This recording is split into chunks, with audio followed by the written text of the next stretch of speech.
Exactamente, ya estamos con ella. Bueno, ustedes ya la conocen. Ella es psicóloga, escritora, conferencista. Un placer tenerte acá en el programa, Ay, no, Pilar. gracias a ustedes por la invitación y por poner este tema, que es uno de los temas que vengo a hablar a Montevideo en estos días, así que feliz de poder conversarlo. Bueno, ya habías estado en enero en Enjoy en Punta del Este y bueno, y ahora volvés al Galpón con 2 presentaciones, una vinculada justamente con la autoridad parental que ya vamos a estar desarrollando porque obviamente ya hemos visto que ha generado mucho interés y repercusión. Y otra vinculada con el amor propio que, bueno, también está basado en uno de tus libros. En el último. La de amor propio, la verdad es que muestra como todos los secretos de esa investigación. Es una charla preciosa que genera mucha autoexploración, es muy divertida, pero genera mucha autoexploración y mucho descubrimiento desde qué lugar o en qué lugar me coloco cuando pienso en el amarme de verdad, sana, humildemente y generosamente, como es el amor propio verdadero. Está buenísimo. Ya vamos a andar también en eso porque me interesa mucho también poder hablar y desarrollar lo del amor propio, pero quiero arrancar con la consigna de la jornada que tiene que ver justamente con la autoridad parental, con encontrar ese equilibrio. Qué difícil, ¿no? Porque, bueno, recién mencionábamos con los mensajes de los televidentes. Lo escuché. Claro, que uno se va hacia el pasado y decía, es verdad, había cosas que no estaban tan buenas, estaba el golpe o lo físico más presente, pero por otro lado, también esta flexibilidad capaz que tampoco es el camino correcto. Lo que pasa es que, a ver, en la conferencia del jueves yo hablo de las habilidades parentales que se requieren en estos tiempos, donde describo 9. Algunas que tienen que ver con resucitar algunas cosas antiguas, otras con sacar antiguas y poner nuevas, y otro desarrollar nuevas que no están en ningún lado, porque son tiempos muy distintos.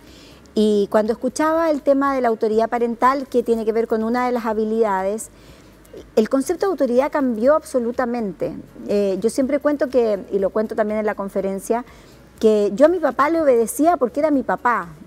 Y si además le tenía un poco de miedo, era la combinación perfecta para ser niña buena, digamos, no había dónde perderse. Bueno, hoy, afortunadamente, los niños no tienen miedo.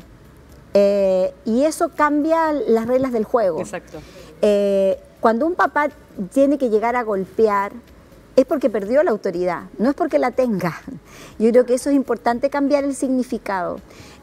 Cuando ponen la historia del maíz o la varilla o lo que sea, es porque ese adulto dejó de tener autoridad. La autoridad es algo que hoy se gana. ¿Y cómo se gana? Con el ejemplo. Es la única manera. No hay ninguna forma de poder ganar la autoridad si es que yo no tengo calma, pero al mismo tiempo hago lo que digo. Si yo le digo a un niño, el sábado te llevo al cine, y el sábado invento una excusa y no lo llevo al cine, eso que yo acabo de hacer, al final se me va a venir en contra en algún momento porque no estoy cumpliendo mi palabra. Si yo digo, no se colocan los celulares en la mesa y el primero que la coloca soy yo, el niño no tiene por qué hacerme caso, porque yo no estoy viviendo la norma. Por lo tanto, el tema del ejemplo, el tema del testimonio, el tema de la congruencia, desde qué lugar yo me ubico frente a ese niño a poder definir cuáles son esas reglas de funcionamiento, hoy es clave, que tiene que ser claro, preciso, sin tanta reiteración, pero al mismo tiempo con la congruencia de que ese niño sabe que ese padre o esa madre o ese abuelo se merece el que yo obedezca. Pero se trabaja en la consecuencia, porque te voy a dar un ejemplo bien sencillo, bien práctico. Le decís al niño, anda a bañarte, y el niño no va, porque por lo general no va enseguida, y se lo repetís a la tercera, cuarta, quinta vez, hasta que en un momento dices, bueno, si no te bañás te va a pasar tal cosa, o si no te bañás no vas a hacer tal otra. Lo que pasa es que es muy probable que ese niño no se vaya a bañar en la primera porque sabe que se lo vas a decir 5 veces. ¿Para qué va a ir si los niños son inteligentes? No tiene para qué obedecerte de inmediato. Y eso, hay toda una historia que yo cuento con un niñito que se llama Benjamín, que se los voy a contar en la conferencia, donde Benjamín me hace probar con mis propios hijos que efectivamente mis hijos conocían mi tope, que yo pensé que no tenía ni idea. Y por lo tanto mis hijos me explican y me dicen, mamá, obvio, ¿por qué te íbamos a hacer caso a la primera si sabemos que tú dices 3 veces las cosas, digamos? O sea, que eran lo que no pasaba en la generación de mi papá. A mí mi papá me decía las cosas una vez y yo tenía clarísimo que tenía que empezar a hacer eso porque no había una segunda.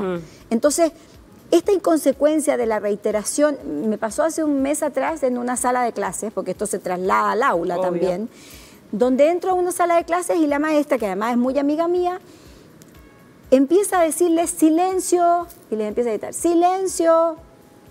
Nada. Pero es que era obvio que nada. O sea, dije, ¿tú cuánto rato, tú crees que los niños no saben que mientras más silencio les digas, menos tiempo tienen de clase y por lo tanto más van a aprovechar lo que están haciendo? O sea, los niños te están probando con el tope. Tú empiezas tu clase, tienes dos opciones. O empiezas tu clase con todo este despelote, o te quedas sentada en silencio, tú, hasta que todo el mundo diga y a la maestra qué le pasa. Y empiecen a bajar el volumen. Se quedó callada 2 segundos, empezaron a hacer susurros y se sentaron. Pero el cómo yo ejerzo, para eso hay que aprender a ejercer un nuevo tipo de autoridad, donde de verdad yo sí tengo el control, porque no es que lo pierda con un grito, porque si ya grité, el niño me ganó. Por lo tanto, tratando de no gritar, de no reiterar, de mantener una congruencia, de que mi ejemplo sea lo que modifique la conducta del niño, es lo que hoy día hay que empezar a trabajar. Lo que a mí me llama la atención es cómo los papás, al ver que no les funciona este cuento democrático, como de la buena onda, porque no le funciona. No funciona. Entonces empiezan a decir, bueno, si no me funciona, voy a aplicar lo de mi mamá, porque lo de mi mamá sí funcionó, porque yo sí le hice caso. Tampoco les va a funcionar, porque ustedes le hicieron caso, yo le hice caso a mi papá, porque yo le tenía mucho susto a mi papá. Pero qué tan lejos estamos de esa creencia de que hay una generación a la que denominan de cristal, en donde hay como una sensibilidad mayor y que generaciones anteriores, porque justamente fueron criados de una manera más autoritaria, son más resistentes y resolutivos. Yo creo que es cierto, pero los niños de cristal no nacieron de un repollo, fueron educados por nosotros. Y fueron educados con una generación que les dio todo, que no les permitió frustrarse, que nunca se pudieron aburrir, que siempre eran gratificados y que cuando tienen problemas reales de la vida no tienen ni una sola habilidad para poderlos transitar, porque nadie se los enseñó, porque para eso tendrían que haberse aburrido, tendrían que haber resuelto conflictos por sí solos, pero no lo hicieron, porque tuvieron una generación de papás hiper sobreprotectores, no solo del comprarle cosas. Yo siempre digo que los niños de hoy tienen de todo excepto a sus padres. Los padres están trabajando para darles de todo, pero no están con ellos. Sí. Y al no estar con ellos, evidentemente que no está la consecuencia de cómo yo tengo la conversación que necesito tener, cómo registro que llego triste del colegio, cómo me pongo a conversar al final del día para contarle que a mí no me fue muy bien en el trabajo y que tengo yo, que le muestro yo que estoy triste, o yo puedo llorar porque me acabo de enterar que mi mamá tiene un cáncer. ¿Cuántas instancias familiares se dan de verdad hoy con televisor apagado, sin celular, para poder conversar, para jugar naipes, para que se cocinen galletas en la cocina? No están. Entonces, ¿de dónde vamos a sacar material para poder después establecer comunicaciones con los niños que los prevengan de todas las conductas de riesgo social que hoy existen? Es bien interesante porque son grandes desafíos donde tenemos que empezar a trabajar con nosotros mismos, ¿no? No podemos exigirle al otro que no agarre el celular si los propios adultos están pendientes de las redes sociales. Yo siento que hemos sido súper caraduras en echarle la culpa de todo a los niños, cuando los niños son formados por un grupo de adultos que primero no está satisfecho con su propia vida en muchos casos y que transmite esa frustración a los niños y que no nos estamos teniendo en contacto. Por eso que estas 9 habilidades del día de 7 a mí me parecen tan importantes y tan trascendentales. Yo de hecho esta charla la diseñé para Uruguay porque tenía un montón de maestros uruguayos que me hablaban del porcentaje de suicidios que hoy día tienen en Uruguay. Que es una cifra muy alarmante que genera una gran preocupación social. Entonces creo que en algún momento tenemos que hacernos cargo de decir, ok, tenemos esta realidad, tenemos poca salud mental en todos los países latinoamericanos, los índices de suicidio son altos en todos lados. Tenemos que hacernos cargo. ¿Cómo nos hacemos cargo? Bueno, estas 9 habilidades de alguna manera dan alguna invitación y una respuesta. Pilar, obviamente que es un tema que es muy largo, que podríamos quedarnos toda la tarde. Quiero también hablar un poco de la otra conferencia que vas a dar vinculada con el amor propio, pero como para ir cerrando esto de las 9 habilidades, ¿es algo que es fácil de aplicar? ¿Es un proceso de aprendizaje o cómo podemos desarrollarlo? No, es fácil, es reencontrarse con la propia historia en muchos casos, es resignificar y hacerme ciertas preguntas importantes de cómo quiero que mis hijos me recuerden, por ejemplo, No es difícil, requiere conciencia, por supuesto, como todo en la vida. Y en estos tiempos de inmediatez, de redes sociales, de digitalización absoluta, ¿cómo hacemos para reconectar con cosas que nos parecen básicas? Decidiendo desconectarnos para conectar. Yo no puedo conectarme contigo si es que nosotros tuviéramos un celular en este minuto cada uno en la mano. No te podría mirar a los ojos. No. Por eso que hay un montón de países, que espero que eso llegue rápido a América Latina, donde se está prohibiendo el acceso a celulares en los colegios. Sin duda, porque ya descubrimos que efectivamente lo único que produce es daño, digamos. Entonces, creo que la decisión de hacer bien las cosas pasa por tener prioridades. Si un hijo mío entra a la habitación a conversar, yo tengo que apagar la televisión. No puedo hablar con él o hacerle que estoy hablando con él mientras veo la pantalla. Eso no es conversar. Y si yo no cambio esos criterios, es muy difícil que los niños sientan la recepción y la consistencia de que hay alguien al cual yo de verdad le importo.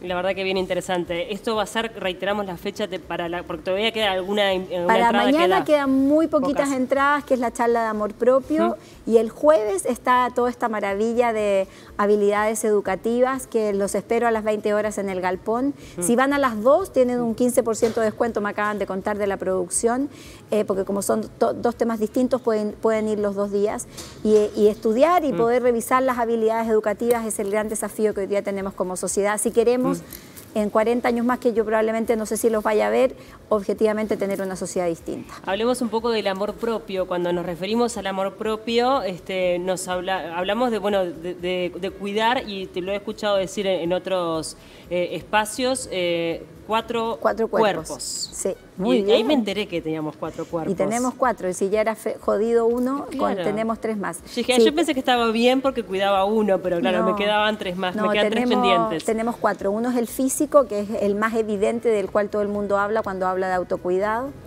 Tenemos el mental y emocional, que es uno solo, porque uno siente como piensa, y que tiene que ver con lo que consumimos por cabeza, no por boca.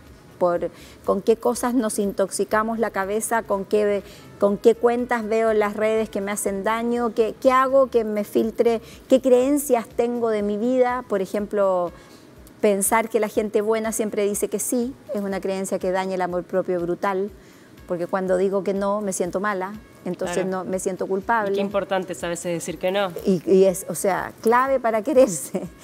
Cuando descubro que puedo ser noble diciendo que no, es donde se arreglan muchas cosas en la vida, digamos. Después está el cuerpo energético, que es mucho más fácil de percibir para lo femenino que para lo masculino, que es como esa sensación de que cada vez que hablas con una determinada persona terminas con jaqueca, o de repente estás con un compañero de trabajo que tú sientes que cada vez que te relacionas con él te drena y te deja así, pero lista para ir a la cama. Bueno, ahí hay que empezar a cuidarse. A lo mejor hay que ir a ver menos a esa persona que te deja con jaqueca, pero hay que cuidarte. Y el otro es el cuerpo espiritual, que puede no tener que ver con lo religioso, pero que tiene que ver con sentirse parte de un sistema mayor, y ese cuerpo espiritual se cuida con el silencio, se cuida con el grounding, caminando descalza en el pasto, en el césped, se cuida en la naturaleza, se cuida en la sensación de sentir que hay algo que te contiene, que va más allá de tu sola humanidad, y en ese autocuidado muy profundo, donde yo me coloco en primer lugar y donde me privilegio, porque en la medida que yo estoy bien, sé que el resto de la gente que amo también lo va a estar, es donde se centra una de las primeras dimensiones del amor propio, como las más importantes. Es bien interesante, porque también lo cierto es que a veces uno tiene como esa idea de amor propio atado a, un poco de soberbia, egocentrismo, un sentimiento como de superioridad, y no va por ahí. Al contrario, la gente que se cree superior, que es egoísta, no tiene amor propio. Exacto. El amor propio es intrínsecamente generoso, es intrínsecamente humilde, además, porque si yo conozco mis sombras, ¿con qué derecho califico las tuyas? Y para poder amarse profundamente hay que conocerse profundamente, y eso nunca es grato. Por eso yo siempre digo que tanto la felicidad como el amor propio es para valientes, no es para todo el mundo. Se requiere mucho coraje para desarrollar amor propio. A veces incluso se tiene que asumir momentos de soledad muy drásticos en la vida con tal de hacerse valer y respetar en lo que yo siento, quiero, pienso y decido de mi vida, digamos. ¿Se requiere valor para amarse a uno mismo? ¿Se requiere valor para ser feliz? Sí, claro que sí. La felicidad también es para valientes, porque requiere coraje el tomar decisiones que que a lo mejor son políticamente incorrectas, que a lo mejor al resto no le van a gustar. Yo siempre digo que con la única persona que vamos a estar toda la vida, 24/7, es con nosotros. Exacto. Todo el resto de la gente es transitoria, por lo tanto, el cómo yo aprendo a negociar conmigo, a hablar conmigo, a establecer una relación conmigo que me permita estar en paz, no contenta, no eufórica, no con el filtro, no carita de Instagram, conmigo en paz. Claramente de eso va a depender mi bienestar emocional en todo lo que voy a hacer a lo largo del día. Hay 4 pasos. 4 dimensiones que se trabajan. 9 pasos, perdón, me decía. No, 9 son las habilidades de la conferencia anterior.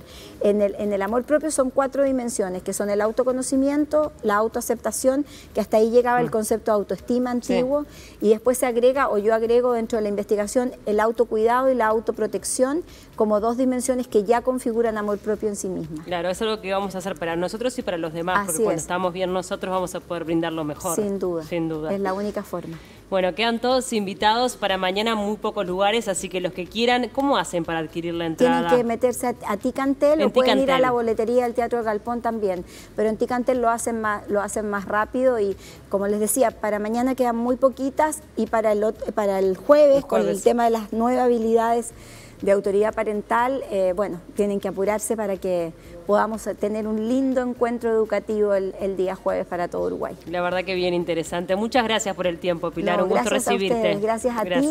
Un abrazo y gracias a Uruguay por el cariño que me dan cada vez que llego a este país. Un abrazo gigante. Muchas gracias.